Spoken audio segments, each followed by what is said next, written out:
मंगल संकल्प करते हैं। नमो अरहंताणं नमो सिद्धाणं नमो आयर्याणं नमो वज्रायाणं नमो लोवे सवसावुणम्। मंगलम भगवान वीरो मंगलम गौतमो गणी मंगलम कुंद कुंदाट्यो जैन धर्मोस्तु मंगलम। सर्वमंगल मांगल्यम सर्वकल्याणकारकम प्रधानम सर्वधर्माणां जैनं जयतु शासनम्। वन्दितु सर्वसिद्धे धूमचलमणोमवं गतिं पत्ते वोच्छामि समयपाहुर विनुमो सुधि केवली भणितम्।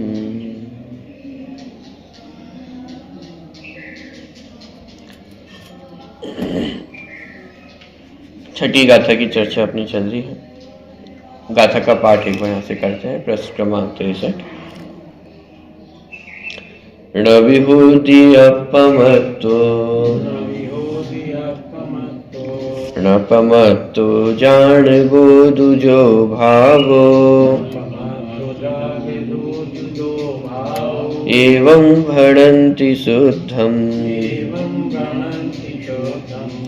नादो जो सोदुसो चेव।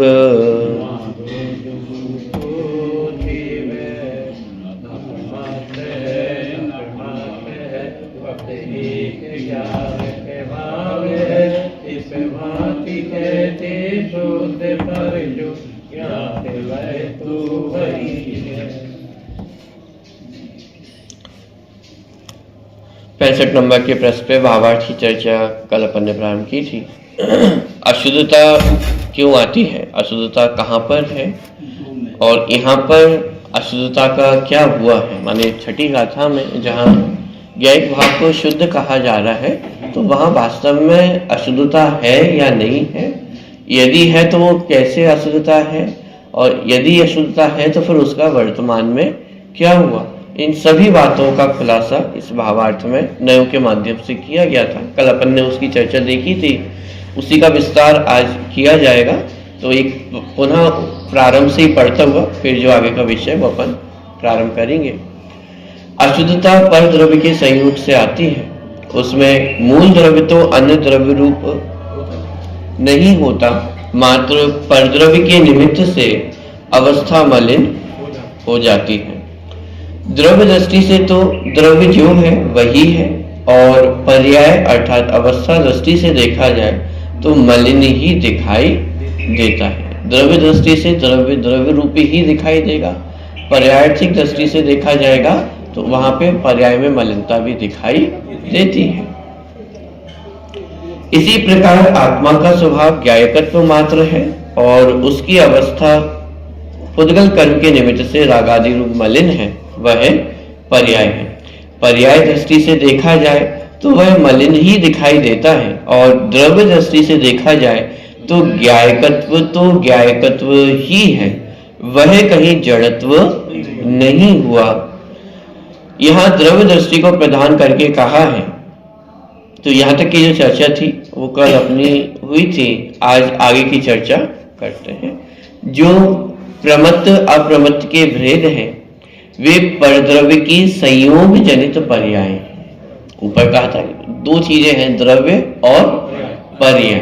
पर्याय, अब पर्याय का खुलासा किया जा रहा है। पर्याय किसे कहना, असमान जाति द्रव्य पर्याय को भी पर्याय कहा जाएगा। गुणस्थानों की जो चर्चा है, गुणस्थान भी क्या है, पर्याय ही है। पर्याय मतलब अवस्था, जीव की जो जो अवस्थाएं हैं वो सब पर्याय हैं। तो यहाँ पे जो प्रमत्त अप्रमत्त के भेद हैं वे पर द्रव्य की संयोग जनित पर्याय है। माने यहाँ पे गुणस्थानों को परद्रव्य के निमित्त से, हमारे परद्रव्य के संयोग से होने वाली पर्याय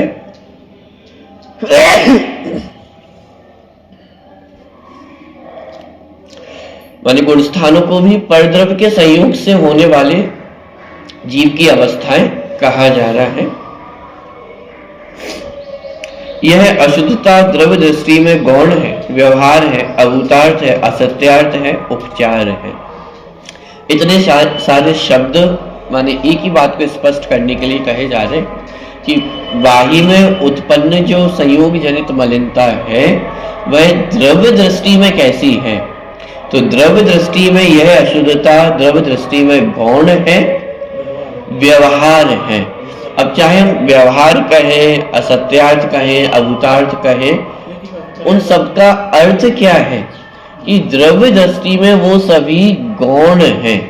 अशुद्धता का निषेध नहीं, गुणस्थानों का निषेध नहीं है, ससमान जाति द्रव्य पर्याय का निषेध नहीं है, लेकिन द्रव्य दृष्टि से देखा जाए तो वो सब कैसी है, गौण है। द्रव्य दृष्टि से वो सब दिखाई ही देते नहीं है। द्रव्य दृष्टि में गौण है, व्यवहार है, अभूतार्थ है। अभूतार्थ है मतलब जैसे ये सारे शब्द एक तरह से पर्यायवाची के रूप में प्रयोग किए गए हैं, लेकिन तब भी एक एक शब्द का अपना अपना अर्थ अलग अलग भी है। अभूतार्थ मतलब अप्रयोजनवान है, माने द्रव्य दृष्टि में गुण स्थानों की चर्चा अप्रयोजनवान है, द्रव्य दृष्टि में शरीर की चर्चा अप्रयोजनवान है, द्रव्य दृष्टि में कर्म अप्रयोजनवान है, द्रव्य दृष्टि में मोह राग द्वेष अप्रयोजनवान है। इसलिए लिखा वे कैसे हैं, अभूतार्थ हैं, क्योंकि मोक्ष प्राप्ति में अथवा सम्यक की प्राप्ति में कर्मों के आश्रय से संवर्ण निद्रा की प्राप्ति होने वाली नहीं है, शरीर के आश्रय से नहीं होगी, कर्मों के आश्रय से नहीं होगी, बाह्य संयोगों के आश्रय से नहीं होगी। इसलिए सम्यक प्राप्ति में इनका आश्रय अभूतार्थ है, अप्रयोजनवान है। इसलिए द्रव्य दृष्टि में वे कैसे हैं, अभूतार्थ है। असत्यार्थ है, असत्यार्थ मतलब द्रव्य दृष्टि में उनकी सत्ता नहीं है, उपचार है। द्रव्य दृष्टि शुद्ध है, अभेद है, निश्चय है, भूतार्थ है, सत्यार्थ है, परमार्थ है। इसीलिए आत्मा ज्ञायक ही है, उसमें भेद नहीं है, इसलिए वह प्रमत्त अप्रमत्त नहीं है। क्या कहा कि ज्ञायक भगवान आत्मा में भेद नहीं है। गुणस्थान रूप कहने पर तो आत्मा में भेद खड़े होंगे, कोई पहले गुणस्थान वाला, दूसरे गुणस्थान वाला, चौथे, पांचवे, छठे गुणस्थान वाला, तो ये जीव में भेद पड़ गए कि इतने अलग अलग गुणस्थानों वाला है। लेकिन यहाँ पे कहा जा रहा है कि जीव में प्रमत्त और अप्रमत्त रूप कोई भेद नहीं है। क्यों भेद नहीं है? क्योंकि पहले गुणस्थान में भी जीव ज्ञायक है, चौथे गुणस्थान में भी जीव ज्ञायक है, पांचवे, छठे, सातवें, 14 गुणस्थानों में देखें तो जीव क्या है, ज्ञायक ही है। इसीलिए उस जीव में, उस ज्ञायक तत्व में गुणस्थान कृत भेद उत्पन्न नहीं होते हैं। इसलिए उस जीव में संसारी और मुक्त का भेद भी नहीं है। इसलिए उस जीव में त्रस और स्थावर का भेद भी नहीं है। इसलिए उस जीव में 5 इंद्रिय रूप भेद भी नहीं है। इसलिए उस जीव में 5 ज्ञान रूप भेद भी, कौन मति श्रुत ज्ञान वाला, कौन अवधि मन पर ज्ञान वाला, कौन केवल ज्ञान वाला, कि एक ज्ञायक भाव मात्र है। इसलिए वह कैसा है, अभेद है। अप्रमत्त अप्रमत्त कहकर के सारे भेद उसमें समाहित कर लिए गए हैं, क्योंकि पहले गुणस्थान से लेकर के 14 गुणस्थान सब आ गए हैं, तो सभी प्रकार के जो भेद हो सकते हैं, अथवा कर्णानुयुग का जो विषय है, जीव समास है, मार्गण स्थान है, इन सब में जो भेद प्रभेदों की चर्चा की गई है वो सब इसमें समाहित आ गए हैं, और उन सब का निषेध करते हुए कह रहे हैं कि जीव में कोई भेद नहीं है। 14 मार्गण स्थान देखें तो उसमें 14 प्रकार से जीव में भेद किया गया। गति की अपेक्षा भेद है, इंद्री की अपेक्षा, लेश्याओं की अपेक्षा भेद है, कषायों की अपेक्षा। तो ये सब भेद पर्याय दृष्टि से देखने में आते हैं, लेकिन द्रव्य दृष्टि में देखा जाए तो जीव एक ज्ञायक भाव रूप ही है। तो उसमें कोई भेद नहीं है, इसलिए वह प्रमत अप्रमत रूप भी नहीं है। ज्ञायक नाम भी उसे ज्ञेय को जानने से दिया जाता है, क्योंकि ज्ञेय का प्रतिबिंब जब झलकता है तब ज्ञान में वैसा ही अनुभव होता है। अनुभव होता है मतलब जैसे ज्ञेय है वैसे ज्ञान में जानने में आते हैं। पुद्गल पुद्गल रूप से जानने में आएगा, माने जो वस्तु जैसी है वह उस रूप से जानने में आती है, इसका नाम मात्र अनुभव है। तथापि उसे ज्ञेयकृत अशुद्धता नहीं है। ज्ञेय जानने में आते हैं लेकिन ज्ञेयकृत अशुद्धता साथ में नहीं आती। कीचड़ को जानने पर भी अब में जो कीचड़ की अशुद्धता है वो मेरे अंदर प्रवेश नहीं करती, ऐसे ही समस्त ज्ञेयों को जानने पर भी ज्ञेयकृत अशुद्धता आत्मा में प्रवेश नहीं करती है। क्योंकि जैसा ज्ञेय ज्ञान में प्रतिभासित हुआ वैसा ज्ञायक का ही अनुभव करने पर ज्ञायक ही है। यह जो मैं जानने वाला हूं सो मैं ही हूं, अन्य कोई नहीं, ऐसा अपने को अपना अभेद रूप अनुभव हुआ तब इस जानने रूप क्रिया का कर्ता स्वयं ही है और जिसे जाना वह कर्म भी स्वयं ही है। कैसे स्वयं में कर्ता कर्म संबंध घटित हुआ? क्योंकि जानने वाला तो मैं हूं ही, लेकिन जो जानने वाला है वह भी कौन है? मैं हूं, ऐसा जानने में आया। देख यहाँ पे देखा ना, यह जो मैं जानने वाला हूं सो मैं ही हूं, अन्य कोई नहीं, ऐसा अपने को अपना अभेद रूप अनुभव हुआ। माइक को जाना, तो माइक को जानते समय भी ये जानने में आ रहा है कि जानने वाला कौन है? मैं जानने वाला हूं। विश्व को जानते हुए भी ये ज्ञान का विषय बन रहा है या नहीं बन रहा कि मैं जानने वाला हूं। विश्व कदाचित ज्ञान का विषय बने या न बने, मति शुद्ध ज्ञान में पूरा विश्व ज्ञान का विषय नहीं बन रहा है, कुछ पदार्थ विषय बन रहे हैं, लेकिन उन कुछ पदार्थों को जानते हुए भी ये तो हमारे ज्ञान का विषय सदा ही बनता है कि जानने वाला कौन है, कि मैं जानने वाला हूं। तो इस रूप से स्वयं तो सदा ही जानने में आ ही रहा है, इसलिए कर्ता भी स्वयं और उस ज्ञान का कर्म भी।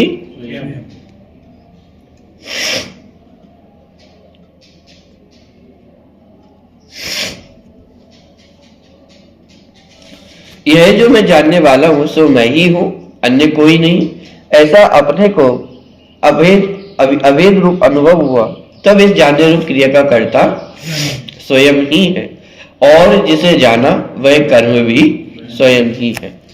ऐसा एक ज्ञायकत्व मात्र स्वयं शुद्ध है। यह शुद्ध नय का विषय है। अन्य जो पर संयोग जनित भेद है वे सब भेद रूप अशुद्ध द्रव्यार्थिक नय के विषय है। यहाँ जितनी चर्चा की जा रही है एक अभेद ज्ञायक भाव की, वह सब शुद्ध निश्चय नय का ही विषय है, और बाकी जो पर संयोग जनित विकारों की चर्चा होगी, भेद प्रभेद की चर्चा होगी, वह सब अशुद्ध द्रव्यार्थिक नय का ही विषय बनने वाला है। और सरल भाषा में कहूं तो यह सब निश्चय नय का कथन है, और पर संयोग जनित जो भी कथन होंगे वे सब व्यवहार नय के कथन है।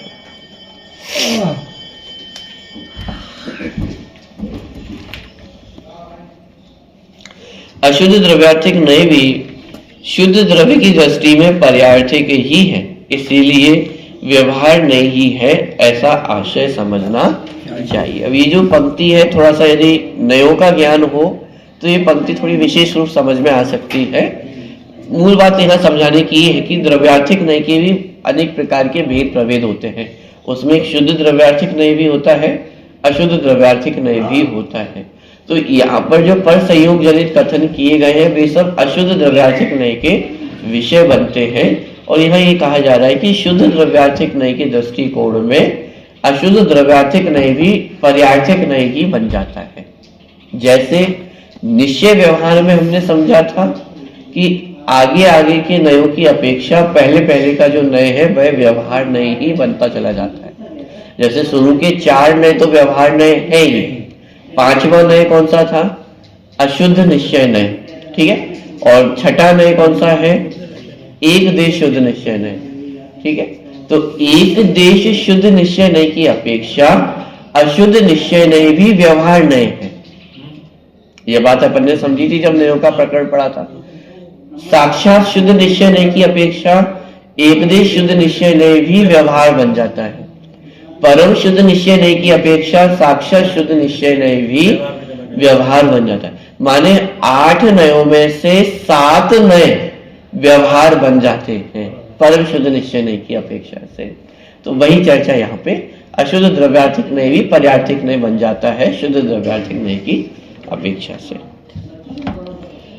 यह यही भी जानना चाहिए कि जिनमत का कथन स्याद्वाद रूप है, इसीलिए अशुद्ध नय को सर्वथा असत्यार्थ ना माना जाए। अब देखो थोड़ा सा माने सावधान भी किया जा रहा है, क्योंकि स्याद्वाद प्रमाण से शुद्धता और अशुद्धता दोनों वस्तु के धर्म है और वस्तु धर्म वस्तु का सत्व है।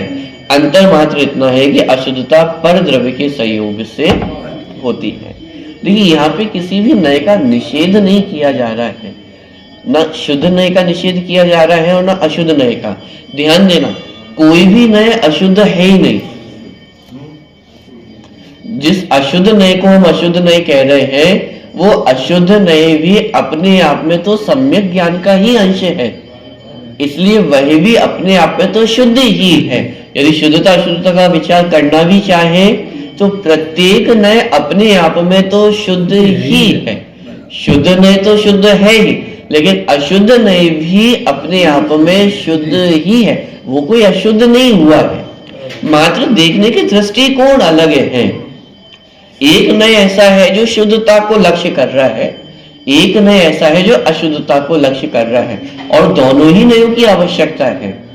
यदि मात्र शुद्धता को ही लक्ष्य किया जाए और पूर्ण रूप से अशुद्धता का निषेध कर दिया जाए तो निश्चयाभास का प्रसंग खड़ा होगा, और यदि अशुद्धता का ही लक्ष्य किया जाए और पूर्ण रूप से शुद्धता का निषेध ही कर दिया जाए तो व्यवहाराभासी का प्रसंग खड़ा होगा। माने नयों की आवश्यकता तो दोनों ही नयों की आवश्यकता है, क्योंकि मुझे ये भी समझना होगा कि वर्तमान में मैं संसार दशा में हूँ और मुझे सिद्धत्व की प्राप्ति करनी है। लेकिन वो सिद्धत्व की प्राप्ति होगी कैसे? कि जब मैं वर्तमान में अपने आप को शुद्ध रूप अनुभव करूंगा। तो दोनों ही नयों की आवश्यकता है, लेकिन यहाँ इतनी सी बात है कि प्रधानता किसकी होनी चाहिए, कि प्रधानता शुद्ध नय की करनी है, क्योंकि हमारा प्रयोजन क्या है, कि हमारा प्रयोजन सिद्धत्व की प्राप्ति करना है, उस ज्ञायक भाव को समझना है। तो उस ज्ञायक भाव की दृष्टि करने वाला नय कौन सा है? शुद्ध नय है। अशुद्ध नय तो रागादिक पे दृष्टि कर रहा है, इसलिए उसकी प्रधानता नहीं कर सकते हैं। तो प्रधानता किस नय की करनी है? शुद्ध नय की प्रधानता करनी है। लेकिन इसका मतलब ये नहीं है कि अशुद्ध नय का निषेध कर दिया जाए, निषेध नहीं है, उसको मात्र गौण किया गया है। जैसे इसको उदाहरण दिया गया कि जैसे दो आंखें हैं, तो इनमें से एक आंख को फोड़ना नहीं है। जैसे निशाना लगाए थे ना, तो निशाना लगाते समय एक आंख बंद कर ली जाती है, एक आंख से ही निशाना लगाया जाता है। तो जब एक आंख बंद ही करनी तो उसको फोड़ दिया जाए,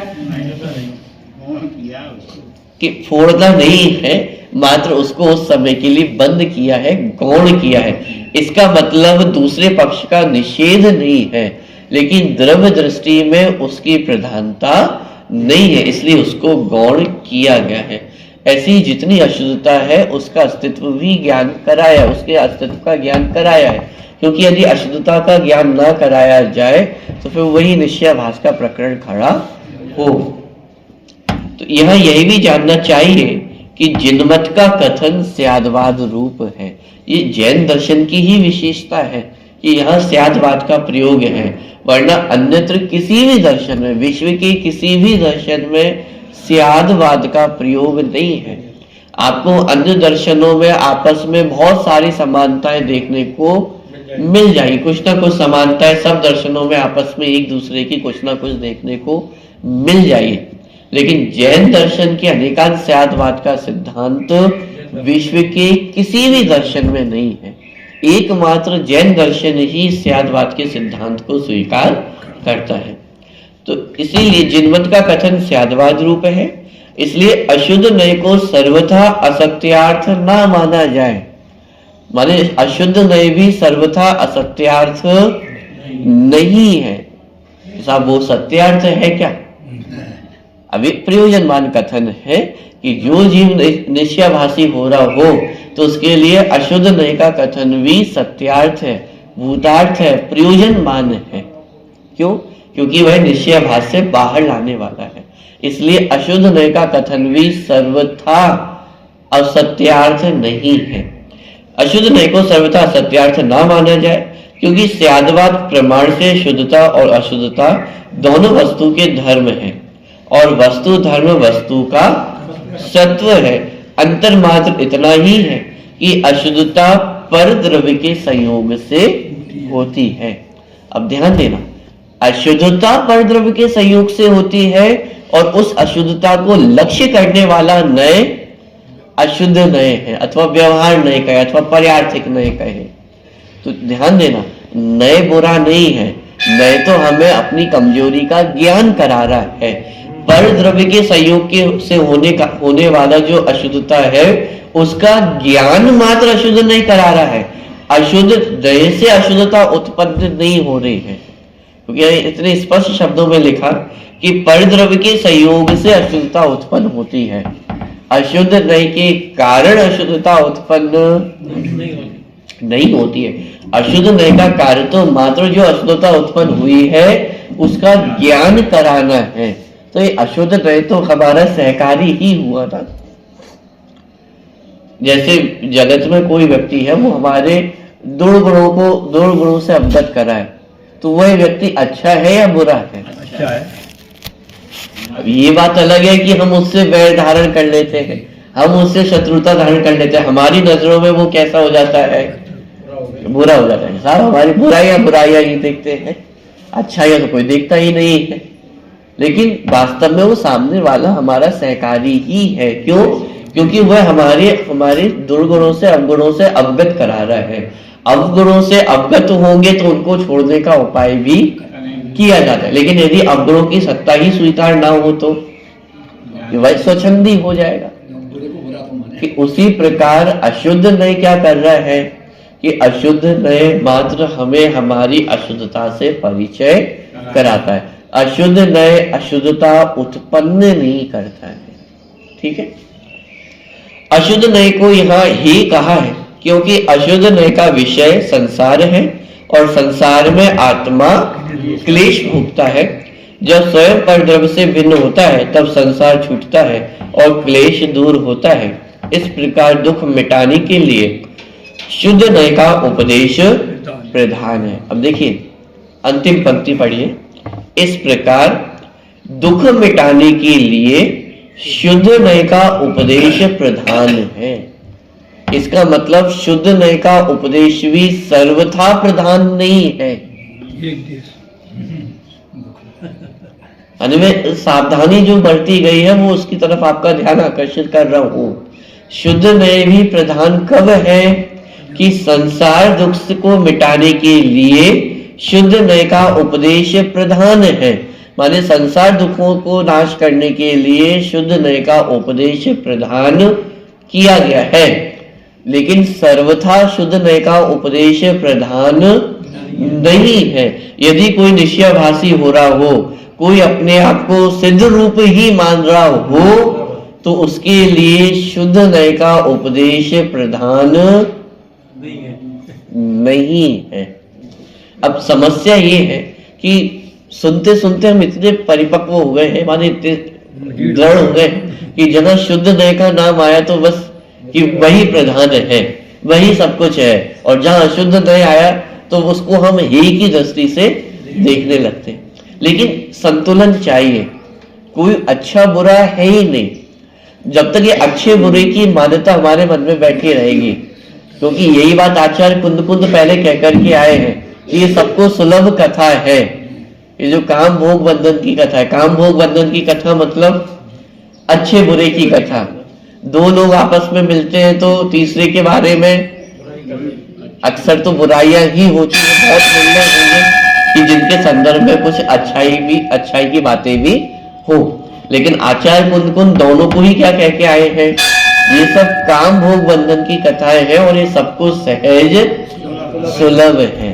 तो जब नयों की चर्चा भी आती है तो तुरंत हम ऑटोमेटिक अपने मन में ही इमेज बना लेते हैं कि एक अच्छा है और एक बुरा है। और जो समय सार ग्रंथ को पढ़ने वाले हैं, जो स्वाध्यायी हैं, उनके संदर्भ में तो ये और विशेष हो जाता है कि निश्चय ने अच्छा है और व्यवहार में बुरा है। लेकिन ऐसा नहीं है, कोई भी नय अच्छा या बुरा नहीं है। बात यह है कि मेरे लिए प्रयोजनमान कौन है। वर्तमान समय में मेरा टारगेट है दुखों को दूर करना। उस टारगेट की पूर्ति करने के लिए कौन सा नए कार्यकारी अधिक है, तो उस टारगेट को पूरा करने के लिए निश्चय नए कार्यकारी है और व्यवहार नए अप्रयोजनवान है। इस अपेक्षा से व्यवहार नय को हे कहा गया है। लेकिन ऊपर की पंक्ति जैन दर्शन स्यादवाद रूप है, व्यवहार नय भी सर्वथा हे नहीं है। यदि सर्वथा हे होता तो उसका वर्णन जिनवाणी में करते ही क्यों। पॉइंट पकड़ में आ रहा है। देखिए, अशुद्ध नय को यहाँ हे कहा है, उसके लिए भी लॉजिक कारण बताया जा रहा है। क्योंकि अशुद्ध नय का विषय संसार है और संसार में आत्मा क्लेश भोगता है। जब स्वयं परद्रव्य से भिन्न होता है तब संसार छूटता है और क्लेश दूर होता है। इस प्रकार दुख मिटाने के लिए शुद्ध नय का उपदेश प्रधान है। माने कंडीशन स्पष्ट की है कि शुद्ध नय का उपदेश कब प्रधान है, कि संसार का दुख मिटाने के लिए शुद्ध नय का उपदेश प्रधान है। लेकिन यदि सर्वथा प्रधान कर दिया जाए तो निश्चयाभास का प्रसंग खड़ा होगा, एकांत का प्रसंग खड़ा होगा, जैन दर्शन से विपरीत मत खड़ा होगा। क्योंकि जैन दर्शन से विपरीत मत मतलब जितने एकांत मत है वे सब जैन दर्शन से विपरीत मत है। तो जहां एकांत खड़ा होगा वो जैन दर्शन से विपरीत दिशा में चला जाएगा। तो वस्तु स्वरूप क्या है और उस वस्तु स्वरूप को स्यादवाद के माध्यम से किस प्रकार प्रतिपादित किया गया है। अब निश्चय नय की प्रधानता क्यों की गई है, क्योंकि वर्तमान में मेरे लिए कार्यकारी निश्चय नय है।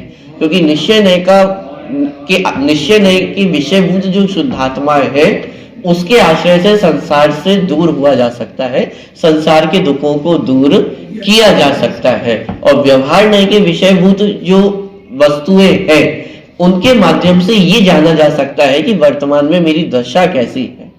तो वर्तमान दशा का यदि ज्ञान करना हो तो उसके लिए व्यवहार नय कार्यकारी है।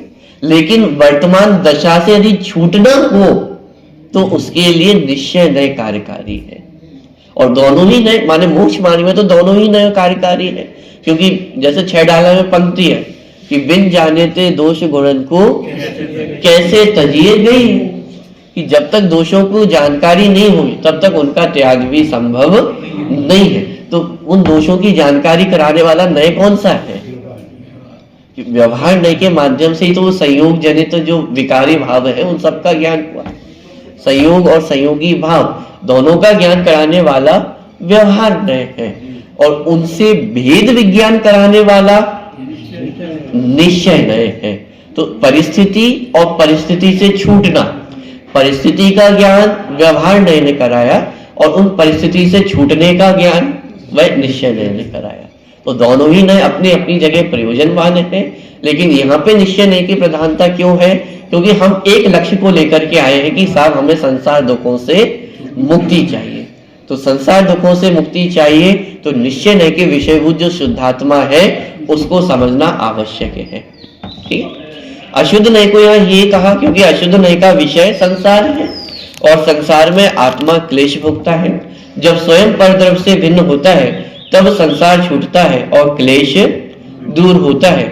इस प्रकार दुख मिटाने के लिए शुद्ध नय का उपदेश प्रधान है।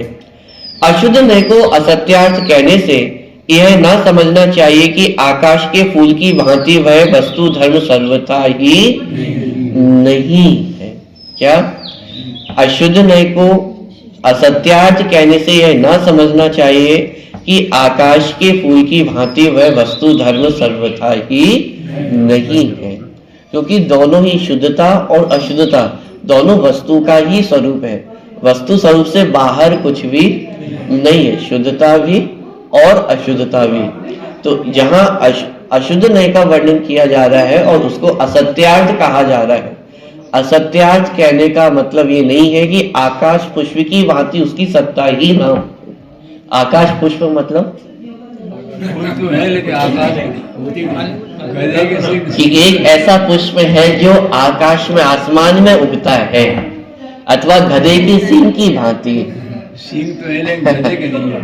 कि जैसे इनकी सत्ता इस जगत में नहीं होती है, आकाश पुष्प की सत्ता नहीं है, गधे की सींग की सत्ता नहीं है, उसी प्रकार अशुद्ध नय को जो असत्यार्थ कहा जा रहा है तो वहां उसकी सत्ता ही ना हो, इस प्रकार असत्यार्थ नहीं समझना चाहिए। ठीक है, तो अशुद्ध नय को असत्यार्थ कहने से यह ना समझना चाहिए कि आकाश के फूल की भांति वह वस्तु धर्म सर्वथा ही नहीं है। ऐसा सर्वथा एकांत समझने से क्या होता है? मिथ्यात्व होता है। इसीलिए स्यादवाद की शरण लेकर शुद्ध नय का आलंबन लेना चाहिए। कितना सुंदर वाक्य है। किसकी शरण लेकर के? स्यादवाद की शरण लेकर के शुद्ध नय का अवलंबन लेना चाहिए। यदि स्यादवाद की शरण छोड़ दी तो फिर एकांत खड़ा होगा। शुद्ध नय का अवलंबन तो होगा, लेकिन शुद्ध नय का अवलंबन यदि स्यादवाद को छोड़ करके किया तो फिर एकांत खड़ा होगा, और जहां एकांत खड़ा होगा वहां निश्चित रूप से मिथ्यात्व खड़ा होने वाला है। स्वरूप की प्राप्ति होने के बाद शुद्ध नय का अवलंबन भी नहीं रहता। हम यदि एकांत से ये मान रहे हैं कि शुद्ध नय का ही अवलंबन लेंगे तो यहाँ पे ये भी स्पष्ट किया कि अरे एक समय के बाद शुद्ध नय का अवलंबन भी छूट जाता है। शुद्ध नय का अवलंबन लेते हुए भी जीव अपनी परिपूर्ण अवस्था को प्राप्त नहीं होता है। और उसके जो उदाहरण है ये कर्ता कर्म अधिकार के अंत में जो गाथाएं आएंगी और कलश जो मुख्य रूप से आएंगे उसमें इसी को दर्शाया गया है। वहां इस तरह के चर्चा आएगी कि एक नय से ऐसा है, एक नय से ऐसा है, लेकिन वास्तव में क्या एक भगवानात्मक ऐसा है, ये दोनों नयों से पार है। तो निश्चय नय के माध्यम से पहले व्यवहार नय से छुड़ाया और फिर आत्म आश्रित होकर के निश्चय नय का अवलंबन भी छूट जाता है। मतलब निश्चय नय का अवलंबन भी एक कंडीशनल है कि अभी हमें ज्ञान भगवान आत्मा तक पहुंचना है, इसलिए निश्चय नय का सहारा लिया जा रहा है। लेकिन जब ज्ञान भगवान आत्मा तक पहुंच जाएंगे तो निश्चय नय का अवलंबन भी छूट जाएगा। ठीक है, जो वस्तु स्वरूप है वह है, यह प्रमाण दृष्टि है, इसका फल वीतरागता है, इस प्रकार निश्चय करना योग्य है। क्या कहा कि प्रमाण दृष्टि का फल वीतरागता है, माने अशुद्ध नय की दृष्टि यदि मात्र होगी तो भी वीतरागता की प्राप्ति नहीं होगी, और यदि मात्र निश्चय नय की दृष्टि होगी तो भी वीतरागता नहीं होगी। वीतरागता किसका फल है? प्रमाण दृष्टि का फल वीतरागता है। और प्रमाण दृष्टि का अर्थ जैसे केवल ज्ञान, आप समझना, केवल ज्ञान में किसी भी नय का प्रयोग नहीं है। केवली भगवान व्यवहार नय से जानते हैं कि निश्चय नय से जानते हैं? निश्चय व्यवहार का प्रश्न ही करता। केवली भगवान के संदर्भ में तो माने निश्चय और व्यवहार नय का प्रयोग किया जाएगा कि साहब केवली भगवान व्यवहार नय से विश्व को जानते हैं और निश्चय नय से स्वयं को जानते हैं। लेकिन यहाँ पे बात यह है कि केवली भगवान कौन से नय से जानते हैं? निश्चय नय से जानते हैं कि व्यवहार नय से जानते हैं? ना व्यवहार नय से जानते हैं ना निश्चय नय से जानते हैं। वो केवल ज्ञान प्रमाण ज्ञान है, पूरा विश्व एक साथ उनके ज्ञान में झलक रहा है।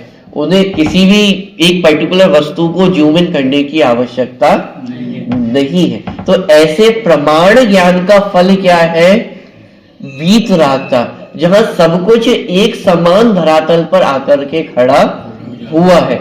क्यों? क्योंकि कोई भी अच्छा बुरा नहीं है, कोई भी छोटा बड़ा नहीं है, वस्तु विविध प्रकार अब देखना, प्रमाण दृष्टि में माने वस्तु अपने अनंत धर्मों के साथ एक साथ प्रकाशित हो रही है, और उस प्रमाण दृष्टि में विश्व का कोई भी द्रव्य छोटा नहीं है, विश्व का कोई भी द्रव्य बड़ा नहीं है, विश्व का कोई भी द्रव्य अच्छा नहीं है, विश्व का कोई भी द्रव्य बुरा नहीं है। तो किस द्रव्य पे फोकस किया जाए? तो वो प्रमाण दृष्टि कि जहां निश्चय व्यवहार नय का आश्रय ही नहीं लिया जा रहा है, वस्तु के जो अनंत धर्म है उनको वैसा का वैसा देखा जा रहा है। सूक्ष्म ज्ञान की कमजोरी है कि दोनों धर्मों को एक साथ जानने की सामर्थ्य ज्ञान में नहीं है। जिस समय अस्तित्व का विचार होगा तो नास्तित्व का विचार नहीं होगा, नास्तित्व का विचार होगा तो अस्तित्व का विचार नहीं होगा। और ये तो सिर्फ दो धर्मों संबंधी बात है, वस्तु में तो अनंत धर्म है, तो अनंत धर्म आत्मा के ज्ञान वर्तमान में हमारे ज्ञान का विषय नहीं बनते, लेकिन केवल ज्ञान में पूरा विश्व एक साथ झलक रहा है। और यहाँ पे कहा उस प्रमाण दृष्टि का फल क्या है? वीतरागता है। व्यवहार नय की दृष्टि का नाम वीतरागता नहीं कहा, निश्चय नय का फल भी वीतरागता नहीं कहा। किसका फल वीतरागता कहा जा रहा है? प्रमाण दृष्टि का फल क्या है?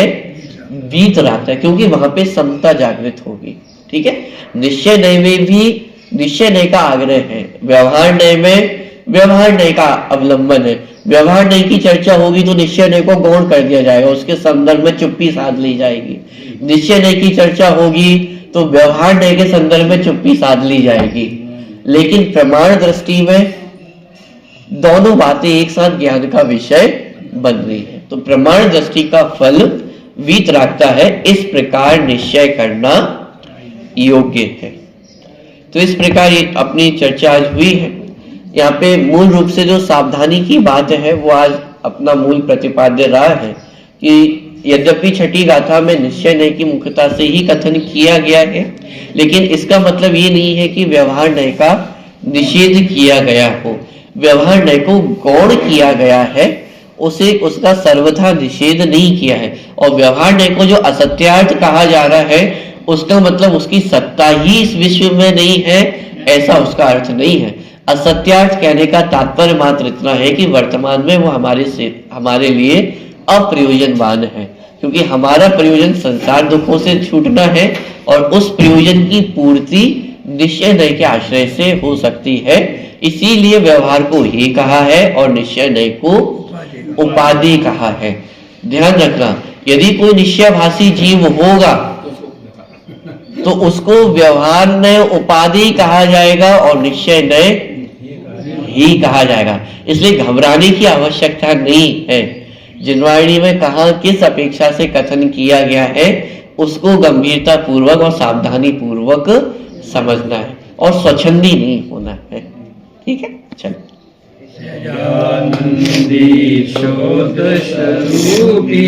अविनाशी में आत्म स्वरूप